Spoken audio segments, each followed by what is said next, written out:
dans ce monde invisible, il n'y a pas d'heure comme sur la Terre.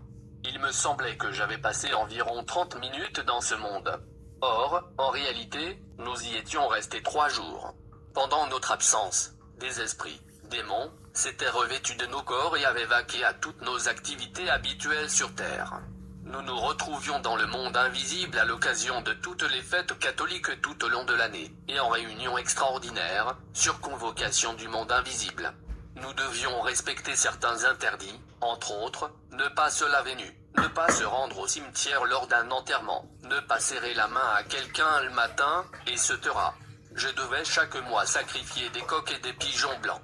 À l'aide de mon tapis magique, je pouvais voyager sur toute la terre des vivants sans aucune formalité administrative, et j'ai pu ainsi faire le tour du monde. Mes parents ne comprenaient pas les activités que je menais. Un jour, mon père m'accusa de voleur, mais je lui affirmai que ce n'était pas le cas. Discover the new seasonal ranges from The Body Shop. Slather, love and scrub. À venir. À ces mots, il me prit pour un aventurier, et ne crut pas à ce que je lui disais. Bombard m'ordonna de m'acheter une parcelle de terrain et de quitter le toit paternel. Le site choisi était le quartier de l'hôpital de Kananga, non loin du cimetière de la ville, du côté où était jadis le cimetière des prématurés. Cet endroit était idéal pour me permettre d'entrer facilement en contact avec le monde invisible ou de faire mes visites au cimetière sans empêchement. Cette parcelle se situait au degré 35 de la rue Sud. Dans le même temps, je remis une somme d'argent à mon petit frère pour qu'il achète aussi une parcelle. Ceci fut réalisé au quartier Kame à Kananga. Les attaques des sorciers continuent comme nous vivions dans une société traditionnelle, les attaques des sorciers continuaient. Ils firent tout pour me déstabiliser. Ils cherchèrent même à m'ôter la vie, mais en vain. J'occupais une position très élevée par rapport à eux. Ne pouvant rien contre moi, ils m'accusèrent dans le monde invisible. Je ne fus pas informé de leur manège. Mais, un jour, je reçus un message m'invitant à me rendre dans le monde invisible à minuit. J'allais vite prévenir le curé qui décida de m'accompagner. Il était minuit quand nous regagnâmes le monde invisible. Là, on me demanda d'attendre mes accusateurs pour comparaître devant le juge Madrake. Je fus surpris, mais le curé, mon fidèle compagnon, me rassura. Un moment plus tard, je vis arriver une file de 9 personnes, tous membres de ma famille, que je connaissais parfaitement bien. Ils s'assirent non loin de nous. Le juge nous demanda de passer à la barre. La première question était de savoir si nous nous connaissions. La procédure était la même que sur Terre. Puis, on leur demanda de quoi ils m'accusaient. Ils répondirent qu'ils craignaient que je leur fasse du tort à la longue vue la position que j'occupais par rapport à eux. Ils avaient donc voulu prendre les devants pour m'éliminer. L'audience fut levée après leur condamnation. On remit à chacun un jeton sur lequel était inscrite une date correspondant à la date de la mort de son détenteur. Ils rentrèrent sur Terre tout confondus. De retour sur Terre, je remarquai un changement d'attitude sur leur visage. Pour en savoir plus, je tentai de visiter l'un d'eux, qui était un oncle paternel. Il me repoussa comme un chien. Son entourage ne le comprit pas, car, naguère, nous étions en bons termes. Ceci se répétait partout où j'allais voir ces fameux sorciers. Nous savions très bien de quoi il s'agissait, tandis que les voisins se demandaient ce qui se passait. La réaction des sorciers fut terrible. Ils envoyèrent des serpents magiques, ou des chiens pour me mordre, mais ils échouèrent lamentablement. Un jour, à 13h, je me reposais dans ma chambre. Je vivais encore chez mes parents. J'entendis un bruit singulier contre le mur de la cloison. Juste le temps de me lever du lit, j'aperçus un serpent noir de 3 mètres de long. Il fut mesuré après avoir été tué, et d'environ 8 cm de diamètre, prêt à me mordre. Je voulus fuir, mais il se précipita pour me barrer le chemin. J'invoquai le monde invisible pour distraire le serpent. Puis, je sortis prévenir mon petit frère pour qu'il le tue. À son approche, le serpent se mit aux aguets, juste à l'entrée de la maison, pour attaquer quiconque oserait entrer. Mon petit frère tenta d'abord de l'atteindre en lui jetant des cailloux, mais son lance-pierre se brisa. Entre-temps, le serpent voulut fuir, mais je l'en empêchai par mes incantations incessantes. Soudain, l'un des paroissiens, nommé Bua, est arrivé comme s'il avait été appelé, son lance-pierre à la main. Il réussit à tuer cette bête. Cette manœuvre se répéta plusieurs fois. C'était la contre-attaque des sorciers, qui cherchaient soit à dérober ma chaînette, soit à m'éliminer. mais ils échouèrent complètement. Après les serpents, ils ont tenté de m'attaquer avec un chien, mais cette tentative s'est encore soldée par un échec. Ils sont tous morts à ce jour. Le rôle des chiens, des boas et des pigeons dans les parcelles des grands hommes d'affaires, il y a petit élevage de basse-cour, où ne manque jamais un chien. Nous devions aussi en élever un qui ne s'achetait pas sur un marché terrestre mais dans le monde invisible. Une fois sur notre terrain, il aboyait contre les sorciers et les petits magiciens, et les empêchait d'y entrer. En l'absence du propriétaire, il enregistrait chaque jour toute visite, le nom du visiteur et l'objet de la visite. À son retour, il lui communiquait toutes ces informations par tous les gestes propres aux chiens qui accueillent leur maître. C'est à ce moment que ce chien faisait son rapport pour l'informer de tout ce qui s'était passé pendant son absence. Pour la circonstance, j'acquis aussi un chien dans le monde invisible. Je pouvais aussi arriver dans la propriété de quelqu'un, interroger soit un arbre, soit une poule, ou même son chien, pour savoir tout ce qui s'y passait. Le boa et le pigeon jouent un très grand rôle dans le monde des affaires.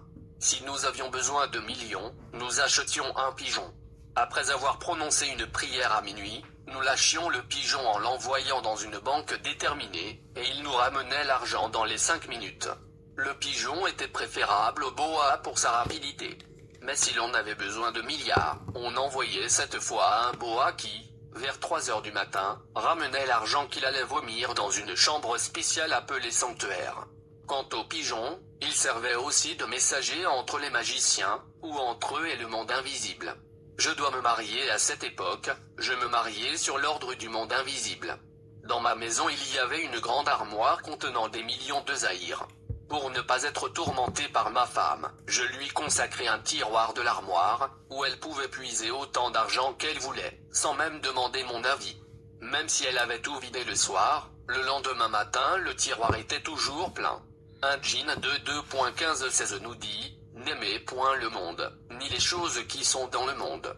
Si quelqu'un aime le monde, l'amour du Père n'est point en lui, car tout ce qui est dans le monde, la convoitise de la chair, la convoitise des yeux, et l'orgueil de la vie, ne vient point du Père, mais vient du monde. Et pourtant, il y a même des enfants de Dieu qui sont tentés d'envier des pécheurs qui mènent une grande vie, se croyant punis par Dieu. Or il nous suffit de nous réjouir de ce que le Seigneur nous donne, car il sait la mesure utile de ce qu'il nous faut chaque jour. Je reçois une nouvelle voiture après cela, on me dit de passer au magasin de vente d'automobiles à Kananga, jadis situé en face de la gare centrale, appelée Afrique Autozère. Je devais y prendre livraison de la voiture que j'avais demandée au monde invisible quelque temps auparavant. Je fixai rendez-vous à mon neveu pour qu'il m'y accompagne. Le jour fixé, un mardi matin, je rappelai à mon père que c'était le moment de lui offrir la voiture promise. Il n'accepta pas mon offre, mon neveu non plus. Mais nous nous rendîmes quand même sur les lieux. À notre arrivée, mon neveu fut très surpris de l'accueil chaleureux qui nous fut réservé. « Patron, vous êtes déjà là. Votre voiture est prête, voulez-vous un chauffeur ?» Je leur dis que je conduirais moi-même. Or je n'avais jamais conduit de voiture de ma vie.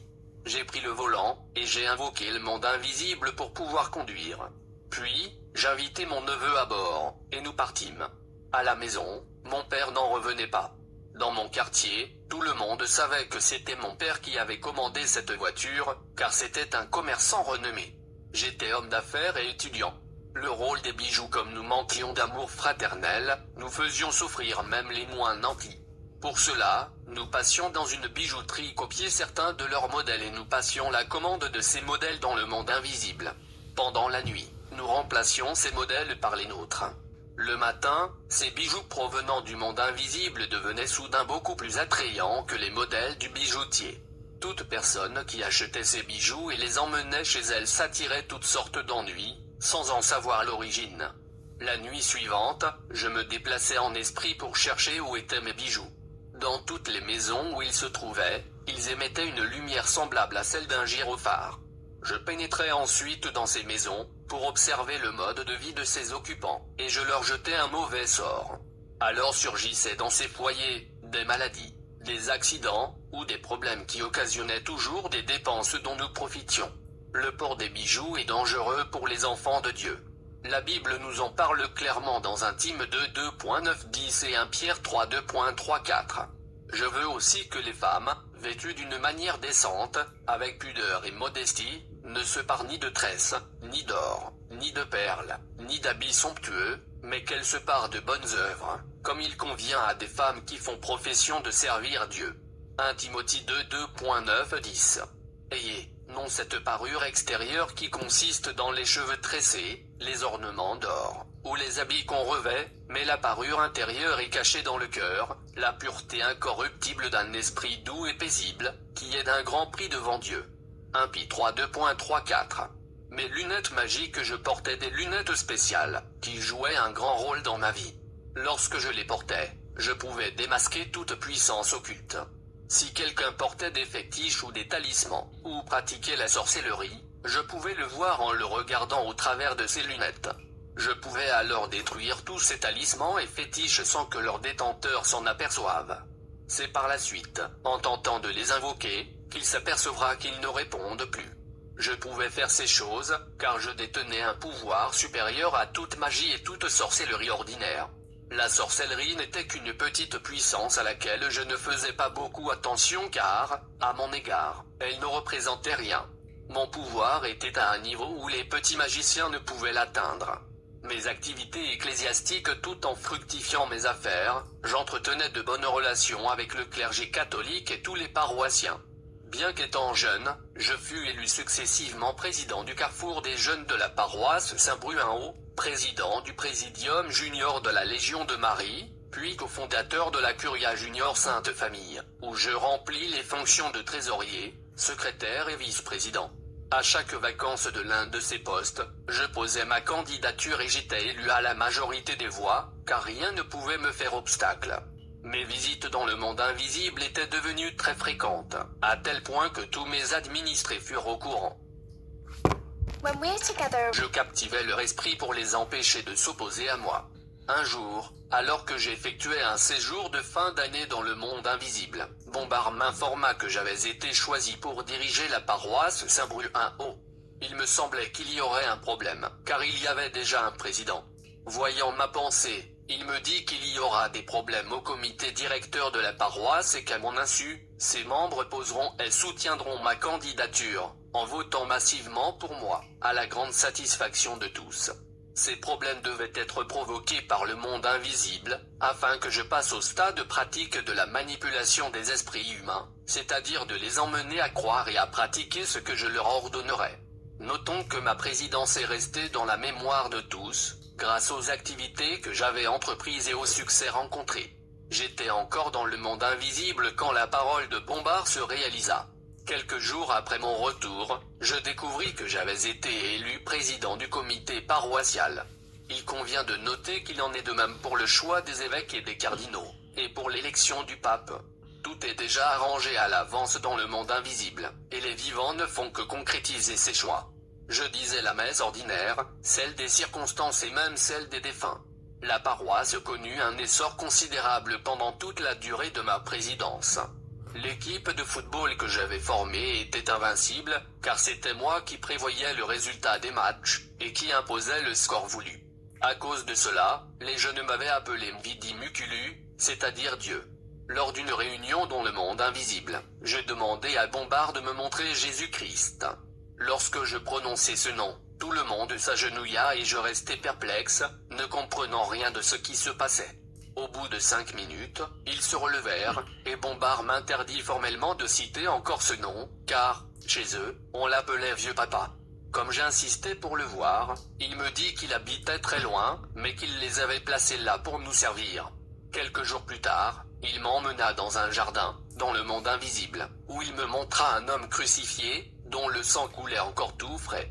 Il me dit que c'était l'homme que je cherchais, mais c'était un mensonge.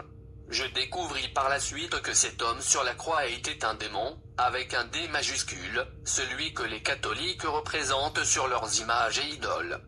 Le fondateur général voulant tout savoir, je demandai encore à Bombard de me montrer le directeur général de toutes les activités de la direction générale. Un rendez-vous fut pris pour le mercredi de la semaine suivante.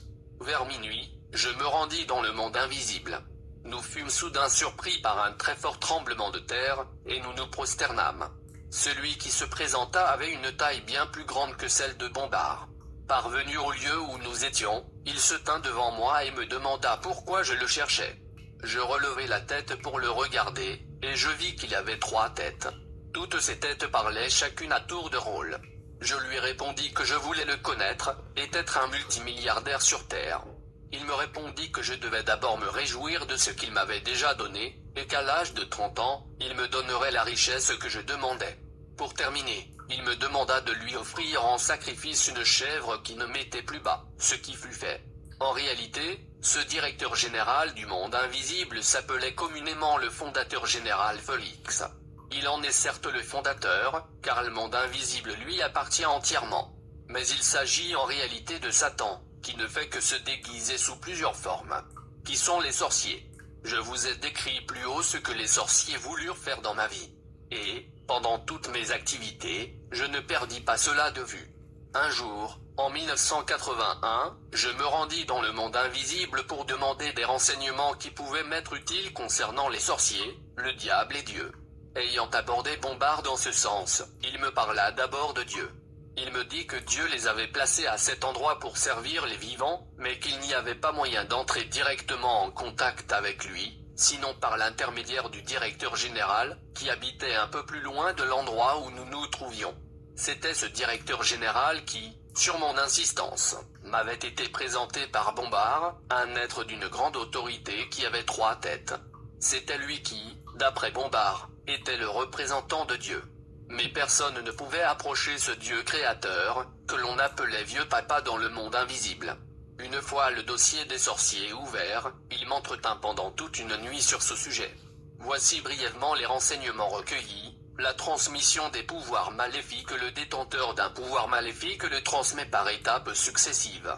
D'abord, il étudie la personne à qui il veut le transmettre, en repérant dans sa famille les personnes à immoler et sur lesquelles il faut jeter un mauvais sort. Après avoir ainsi préparé le terrain, il donne à la victime une semence diabolique qui, dans son cœur, lui permettra de ne jamais dévoiler de secret, même au prix d'un sacrifice. Ceci lui permet aussi de garder le contact permanent avec les autres sorciers, et de s'obstiner sur cette voie pour aller jusqu'au bout. À mesure que cette semence se développe, le nouvel initié commence à apercevoir le monde des sorciers. Mais il ne peut lui-même s'y rendre que lorsqu'il reçoit son propre moyen de transport, qui peut être soit un stylo bic, soit un porte-plume, soit un roseau ou la feuille d'un arbre quelconque. Que la grâce soit avec vous tous qui avez Jésus-Christ pour maître. Connaissance des membres de son assemblée, ainsi que de la hiérarchie du pouvoir. Jusque-là, il est novice et ne peut accomplir aucun acte ni jeter un mauvais sort, tant qu'il n'est pas complètement initié. Les premières semaines, les nouveaux initiés participent nus aux assemblées, tandis que les gradés portent des costumes fabriqués avec des feuilles d'arbre. Pour terminer son initiation, le nouveau disciple doit signer un pacte avec le souverain maître, 7 ans. Mais ce n'est qu'après ce pacte qu'il reconnaîtra qu'il s'est engagé à servir 7 ans. Comme il est lié par ce pacte, il ne peut plus se désister, sous peine de se voir liquidé. Mais on lui fait la promesse qu'il disposera de richesses infinies, et qu'il pourra aussi utiliser un avion personnel. Le jour de l'initiation, on immole une belle vache. Rappelez-vous qu'à partir de 18 heures, chaque sorcier se met en contact avec son monde et ses confrères. À l'heure fixée par Satan, le nouveau disciple doit passer en revue tous ses chefs hiérarchiques, pour qu'ils soient bien connus. Devant eux se trouve une grande marmite de viande de vache grasse. Le novice doit s'y diriger pour prendre connaissance du mets et se servir. À première vue, il constatera qu'il s'agit de la chair humaine. Normalement, il n'aura pas le courage d'en prendre, mais sur injonction des anciens, il se servira. Derrière la marmite se trouve Satan, prêt à prendre acte du serment, mais le novice ne le voit pas encore. Au moment où il se sert et mange devant tous, il est encouragé par les applaudissements de l'assistance. C'est alors qu'il signe un pacte de fidélité et d'obéissance à tous les ordres et à toutes les missions qui lui seront confiées, et qu'il s'engage à garder strictement le secret de la sorcellerie. Ce n'est qu'après avoir mangé qu'il se rendra compte de la présence de Satan derrière la marmite. En revenant de l'autel, les anciens lui demandent de concrétiser son pacte en promettant de sacrifier une personne qui lui est chère, en compensation de ce qu'il vient de manger. Le nouvel initié se voit obligé de donner le nom de cette personne et le délai pour l'atteindre. Après ses engagements, il reçoit l'avion promis par les anciens, et il peut voyager où il veut à bord de son propre appareil et aussi jeter des mauvais sorts. Le sorcier peut procéder de plusieurs manières pour tuer une personne par accident, par maladie, etc. Lorsqu'il veut tuer une victime, il déplace son cœur.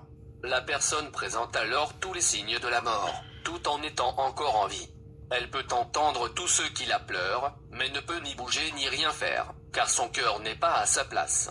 Elle se rend compte qu'on la prépare pour son enterrement, et elle est consciente de tout ce que l'on fait à son corps jusqu'à ce qu'elle soit placée dans la tombe. À 18 heures, les anciens appellent l'auteur du sacrifice en vue d'endurcir son cœur par un cérémonial particulier. À ce moment, le sorcier perd toute envie de pleurer, et se réjouit avec ses confrères d'avoir pu faire une nouvelle victime. Au même moment, les sorciers viennent, de manière occulte, déterrer le corps de la victime pour l'emmener dans le monde invisible. Là, cette personne passe en jugement, avant d'être transformée en un animal quelconque, vache, chèvre, etc., afin de la prêter pour la manger. Lorsque les sorciers se réunissent, le jour fixé, tout sorcier ordinaire est tenu de fournir une âme à sacrifier, tandis que tout secrétaire général, ou son adjoint, est tenu de sacrifier 5 âmes. En outre, chaque secrétaire général est tenu de sacrifier 500 personnes au mois de juin de chaque année, et 500 personnes au mois de décembre. Ces chiffres peuvent sembler exagérés pour certains, mais ils sont véridiques. Tous les accidents qui entraînent des centaines de morts à travers le monde sont provoqués par ces grands sorciers. Ils se présentent toujours sous un aspect sale, laid et méprisable, et se tiennent aux carrefours et aux arrêts de bus pour provoquer les gens en les salissant. Ceux qui se fâchent contre eux ou les injuries sont marqués, et le sorcier va provoquer un accident du bus ou du taxi où sont montées ces personnes, pour les faire mourir. Il est donc dangereux d'injurier ou de se fâcher contre un inconnu. Le sorcier sait très bien que lorsqu'on est fâché, ou lorsqu'on se moque de quelqu'un, on est en état de péché et séparé de Dieu. Il en profite donc pour accomplir sa besogne. Autres actions maléfiques des sorciers dans le quartier où vit un secrétaire général, les gens ne progressent pas. Les jeunes filles ne se marient jamais et font des enfants hors mariage. Ou bien, si certaines se marient, elles vont divorcer après avoir eu quelques enfants et retourneront chez elles. Les jeunes hommes aussi, malgré leur diplôme, ne trouveront jamais d'emploi. Les sorciers leur mettent des cerveaux de bébés, et ces jeunes passent la journée à jouer aux cartes, aux dames, ou à discuter du sport, etc. Les sorciers transmettent aussi des épidémies en enfermant de manière occulte le cerveau de leurs victimes dans des fruits, mangues, avocats, etc. Ils peuvent même mettre en vente sur les marchés du monde de la chair humaine, sous forme de viande de vache, par exemple. On trouve alors les clients faisant la queue par dizaines pour acheter une telle viande, car tout ce qui vient du monde invisible est très attrayant. Mais lorsqu'il faudra préparer une telle viande, elle sera sans saveur, et elle écumera lors de la cuisson. Cela ne signifie pas qu'il ne faut plus manger de certains fruits ou de certains aliments, mais nous devons faire ce que dit la Bible, tout doit être pris avec action de grâce. 4 Car tout ce que Dieu a créé est bon, et rien ne doit être rejeté, pourvu qu'on le prenne avec action de grâce. 5 Parce que tout est sanctifié par la parole de Dieu et par la prière. 1 Timothée 4 2.4-5. Pour tout ceci, il existe une issue de secours, à savoir Jésus-Christ. Lui seul peut nous délivrer d'une telle servitude. Ma rencontre avec Lucifer, déjà habitué à côtoyer les esprits, même les plus puissants, je ne cessais de demander quelle était leur origine et qui ils servaient. Il me fut révélé que c'étaient les serviteurs de Lucifer. Je cherchais donc en vain une occasion de le rencontrer. Après avoir pris connaissance de l'organisation de la sorcellerie, et toujours dans mon souci d'en savoir plus, je demandai à Bombard de tout faire pour me mettre en contact avec le diable. Quand j'eus prononcé ce mot diable, Bombard se fâcha contre moi et me demanda pourquoi je l'appelais ainsi. Il poursuivit en disant que nous étions tous à son service. Quelle surprise ce fut pour moi. Il continua en disant que le mot diable était une appellation péjorative employée par les habitants de la terre, et que je devais savoir, à partir de ce jour, qu'il s'appelait Sommodieu de 2 cœurs. Heureux de cette découverte terrifiante, je demandai donc à Bombard de me mettre en contact avec lui. Il me répondit qu'il était trop occupé, et qu'il était pratiquement impossible de le rencontrer. Toutefois, il était possible de tenter d'entrer en contact avec son secrétaire particulier et garde du corps, pour savoir s'il pouvait faire quelque chose. Bombard me donna donc une prière pour invoquer Nabam, le garde du corps de Satan. Il me dit que Nabam était très dangereux pour les vivants, ce qui signifiait que je devais être très prudent et veiller à ce qu'il ne me touche pas quand il m'apparaîtrait, car je devais alors mourir sur le champ. La cérémonie d'invocation devait se dérouler à minuit. Je devais faire toute une préparation dont je ne donnerai pas les détails, sinon, entre autres choses, de l'eau bénite que l'on trouve dans les églises catholiques. Je devais tracer à la chaux sur le sol un cercle pour moi, et un cercle pour Nabam, et je devais être seul dans la maison, car Nabam aurait emporté avec lui l'âme de quiconque se serait trouvé dans la maison à ce moment-là.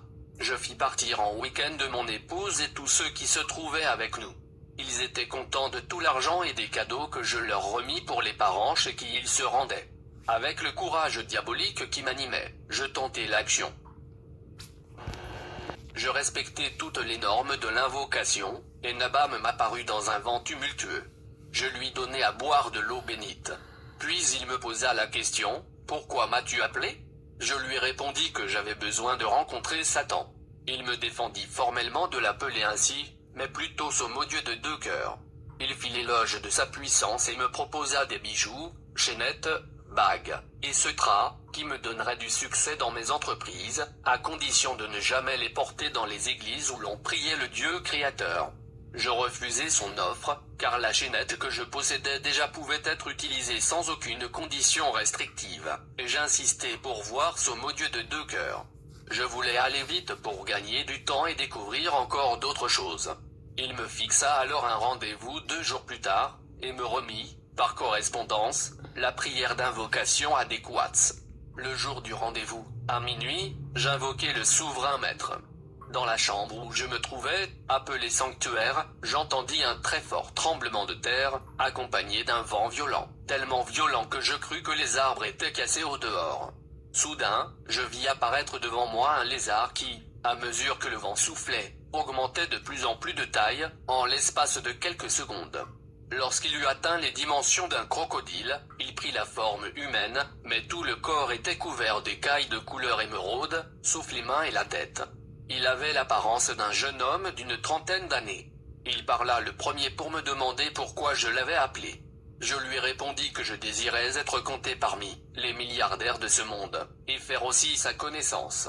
Il fit semblant de se gratter et tira de l'une de ses écailles une longue liste de noms d'hommes, séparés par un trait rouge. Il me montra cette liste, et je fus surpris de voir inscrits les noms de tous les membres de ma famille, les vivants d'une part, et les morts de l'autre. Il me demanda de désigner parmi les vivants 5 personnes que je devais lui sacrifier pour obtenir sur le champ la richesse demandée. Je restai quelques secondes confondu, puis je lui demandai de me laisser le temps de réfléchir, en lui précisant que je le rappellerai pour lui donner ma décision. Avant qu'il parte, je lui ai demandé son adresse. Après un moment d'hésitation, il me dit qu'il habitait sous la mer Rouge. En un clin d'œil, il me dit au revoir et disparut. J'avais hésité, car depuis que je faisais mes affaires, on ne m'avait jamais demandé de faire un sacrifice humain. À partir de ce jour, je n'ai plus invoqué Lucifer de cette manière, mais je suis allé lui rendre visite dans sa demeure. Nous nous sommes fixés un jour et nous sommes allés à la mer Rouge pour le rencontrer. Nous tenant sur la rive, du côté de l'Arabie Saoudite, nous prononçâmes l'invocation. Une ouverture se fit auprès de l'eau, et nous entrâmes. Nous fûmes accueillis par Nabam dans un immeuble extrêmement décoré. Puis le grand maître vint nous souhaiter la bienvenue. Sa première question fut de savoir si je lui avais amené les 5 personnes demandées. Je m'excusai et il accepta. Or ce n'est pas dans ses habitudes d'accepter une excuse de n'importe qui et pour n'importe quoi. Il me révéla alors qu'il avait déjà dirigé ce monde 3 fois, sous la forme de pape, lors des premières et 3e croisades, et lors de la guerre de 100 ans. C'était Lucifer qui s'était incarné dans ces papes. Je sus aussi que le fondateur général que j'avais déjà vu avec 3 têtes était toujours lui, déguisé sous une autre forme. En outre, le Jésus représenté sur la croix par la grande Babylone n'est autre que Lucifer lui-même, maître de la Trinité diabolique, sous l'emblème de 3 têtes. Il me dit qu'il faisait tout pour me rapprocher de lui, car il m'aimait beaucoup. Il m'autorisa à assister à ces réunions, et à aider les autres dans leur mission macabre, tuer des gens par milliers, provoquer des accidents, détruire les églises où il y avait un début de réveil en envoyant des esprits mauvais pour décourager les fidèles ou leur donner de la faiblesse spirituelle, ou en envoyant des esprits d'impudicité, arme efficace pour anéantir toute véritable puissance spirituelle. Que de pillages et de massacres ont été accomplis par nous. Que de groupes chrétiens et d'églises dispersées. Je fonçais éperdument vers l'abîme. Je savais à présent que mon sort final était l'enfer, mais Lucifer nous disait que nous allions nous y habituer. Lucifer venait me visiter chez moi-même pendant le jour, au vu de tous, mais personne ne se rendait compte qu'il s'agissait du prince de ce monde. On croyait qu'il s'agissait de l'un de mes collègues trafiquants de diamants. Nous sortions ensemble pour courtiser des femmes, et le sort qui les attendait était la mort, après beaucoup de souffrances et de malédictions dans leur vie. Beaucoup de prostituées, hommes ou femmes, ont eu ainsi des relations sexuelles avec un mauvais esprit, ou un grand magicien, qui paraissait être de gens convenables. Lucifer est déterminé à faire pécher beaucoup de gens, pour les éloigner de la face de Dieu et pour grossir ses rangs. C'est pourquoi il y a aujourd'hui plus de gens possédés par rapport aux époques antérieures, parce que Lucifer a déchaîné toute sa puissance pour séduire le monde au maximum, en utilisant notamment le goût du luxe, la recherche des beaux habits et de la gloire. Par tous ces camouflages, Lucifer séduit également les gens par la superstition et l'art d'interpréter les signes. Il est aussi à l'origine des idoles, statues, médailles, images pieuses, des amulettes, des cordes, des anneaux, des tissus rouges qu'il faut porter sur les hanches, dans certaines églises diaboliques qui brandissent pourtant la Bible. Certaines églises utilisent des symboles, comme par exemple le signe S, censé représenter le mot salut. D'autres le font d'une manière un peu plus compliquée, en entrelaçant le S dans une croix, ou en utilisant le signe de la croix gammée. D'autres se serrent la main en forme de croix, d'autres portent obligatoirement des habits blancs, etc. D'autres choisissent des jours pour faire ou ne pas faire certaines choses, ne pas voyager, se marier, semer, laver, se couper les cheveux ou les ongles, etc. Vous trouverez dans ces églises du diable des milliers d'adeptes prêts à tout sacrifier pour défendre les intérêts de leur communauté. La divination, l'astrologie, le yoga, la rose-croix, le maïgari, la psychanalyse, la télépathie, ont un rapport direct avec la magie. Pour accomplir des choses surnaturelles et des miracles, et à cause de l'ambition et de l'avidité des hommes, le diable se cache aujourd'hui derrière la recherche et la science. Il existe aussi toute une littérature inspirée par Satan, dont la simple lecture entraîne une possession démoniaque. On peut ainsi citer les titres suivants: les 5 livres de Jean, Théologie rationnelle, le livre de la sagesse, les forces magiques en nous, l'être du ciel, etc. Rome, Babylone la grande puis un des 7 anges qui tenait les 7 coupes vin, et il m'adressa la parole, en disant, viens, je te montrerai le jugement de la grande prostituée qui est assise sur les grandes eaux. C'est avec elle que les rois de la terre se sont livrés à l'impudicité, et c'est du vin de son impudicité que les habitants de la terre se sont enivrés. Et il me transporta en esprit dans un désert. Et je vis une femme assise sur une bête écarlate, pleine de noms de blasphème, ayant 7 têtes et 10 cornes. Cette femme était vêtue de pourpre et d'écarlate, et parée d'or, de pierres précieuses et de perles. Elle tenait dans sa main une coupe d'or, remplie d'abominations et des impuretés de sa prostitution. Sur son front était écrit un nom, un mystère, Babylone la grande, la mère des impudiques et des abominations de la terre. Et je vis cette femme ivre du sang des saints et du sang des témoins de Jésus. Et, en la voyant, je fus saisi d'un grand étonnement. Et la femme que tu as vue, c'est la grande ville qui a la royauté sur les rois de la terre. Apocalypse 17 2.6, 18. À la lumière de ce chapitre, la prostituée, la grande Babylone, est une ville qui exerce son contrôle et son pouvoir sur les rois de la terre, étant assise sur les grandes eaux. De quelle ville s'agit-il? De Washington? Non, car malgré sa puissance, elle ne domine pas sur tous les pays du monde. Il ne s'agit pas non plus de Moscou. Mais il s'agit d'une ville qui, bien que petite par sa superficie, étend sa domination sur tous les peuples. Cette ville, c'est Rome, ou, plus exactement, la cité du Vatican. Quel que soit le peuple ou la nation, le Vatican y a poussé ses racines. Tous ces peuples et ces nations sont les grandes eaux, v.1, sur lesquelles la prostituée est assise, v.18. Cette prostituée est vêtue de pourpre et d'écarlate, qui sont les couleurs des tenues du clergé catholique. Il faut savoir que le Vatican renferme le plus important stock de pierres précieuses du monde. L'Église romaine est la seule institution religieuse au monde à avoir introduit un culte avec des coupes, v.4. Ceci représente les impuretés de sa prostitution. En effet, l'Église romaine a profané la parole de Dieu en y ajoutant ce qui n'en faisait pas partie: encensoir, cierge, chapelet, idole, eau bénite, cendre, culte aux morts. À 22h18, et en y retranchant ce qui est salutaire, un corps douce 2.411, f 4h11. En outre, les dignitaires catholiques se couvrent la tête pendant la prière, ce qui est contraire à un corps 11 2.4. Le culte des morts étant interdit par Dieu, en le pratiquant on tombe directement dans la rébellion. Les messes de requiem ne peuvent aucunement sauver une âme. Marc 12h27, Psaume 49 2.79. Il est grand temps de sortir du milieu d'elle et de courir à la recherche du salut. De Corsie 2.17-18. Le rôle des saints catholiques. Tous les noms des saints du répertoire catholique, par lesquels Rome séduit le monde entier, ne sont pas des saints au vrai sens du mot. Ce sont des morts dont les origines et la vie sont souvent douteuses, qui sont vénérés par les catholiques. La plupart d'entre eux ont été des magiciens ou des rosicruciens qui ont servi le diable de leur vivant. On récupère le cadavre de ces saints après leur mort, par des moyens occultes. Ces cadavres sont ensuite momifiés, tout comme ceux des papes, pour être gardés dans les caves de la basilique Saint-Pierre de Rome. Quand une nouvelle paroisse est ouverte quelque part, tous ces esprits se réunissent dans le monde invisible, et tirent au sort pour savoir quel saint va lui être affecté. Selon le nom retenu, Lucifer ordonne ensuite au pape de prélever une partie du cadavre de ce saint. On va préparer ce morceau en l'enfermant dans une pierre blanchâtre, qui sera déposée dans l'autel de la nouvelle église. Que la grâce soit avec vous tous qui avez Jésus-Christ pour maître.